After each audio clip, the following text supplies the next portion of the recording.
What are the three types of fathers in Oklahoma family law? I'm Tulsa attorney James Wirth, and that is the question that we have, the different types of fathers. We hear these titles all the time. How are they different? And the three ones that we're talking about is an adjudicated father, a presumed father, and an acknowledged father. So if you're going through a family law case, then it's going to be important if you're coming from the perspective of the father, or if you're coming from the perspective of the mom, to know what the father's rights are. It's going to be important to know what those three things are and how they differentiate. So the first one is an adjudicated father.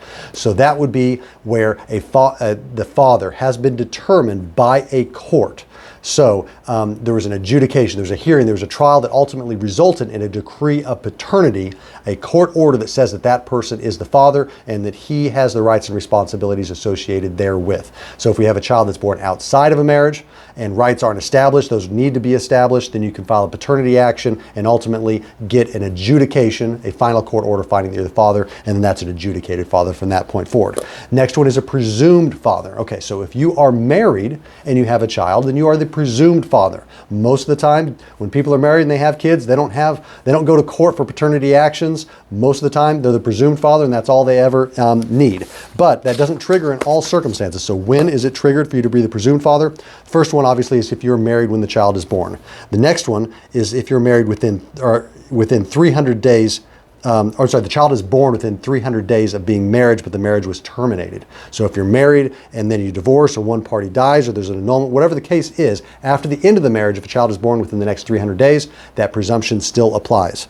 And the next one is the child was born during an invalid marriage. So you're married, the child is born, but the marriage was later determined to be invalid for whatever reason. The presumption still applies so long as the child was born within 300 days during or after the marriage being determined to have been void or voided.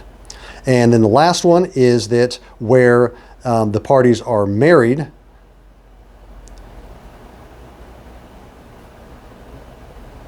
and he voluntarily asserted the paternity of the child.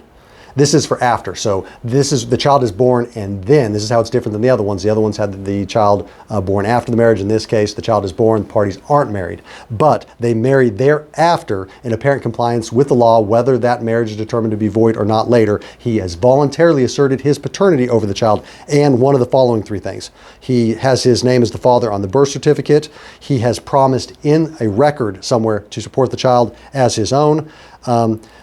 Or any one of these, or the assertion is in a record with the State Department of Health, Division of Vital Records, and the Department of Human Services. So that is the other situation where you are going to be a presumed father.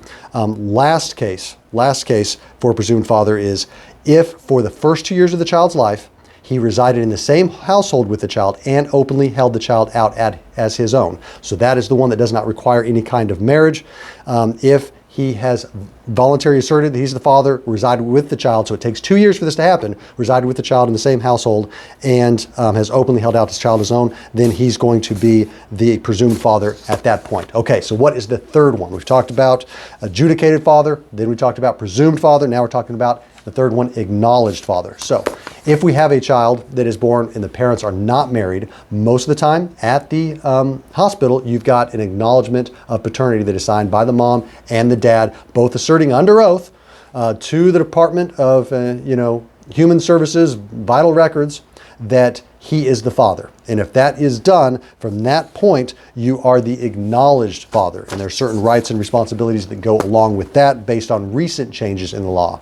In order to try to get away from this scenario where moms have more rights than dads to a child, the law now provides that if an acknowledgement of paternity is done, then at that point forward, that this acknowledged father should have equal rights to the child, just as if it were a presumed father. Essentially, even though that this is a child born outside of a marriage, dad should have the same rights as if the child was born to a married couple. But you have to do that acknowledgement of paternity, and then you're an acknowledged father at that point. So what are the three types of fathers? An adjudicated father, a presumed father, and an acknowledged father. If you're dealing with this circumstance and want to know what's best, either to secure your rights as a father or from the side of the mother to know what the father's rights and obligations are, you're going to want to talk to an attorney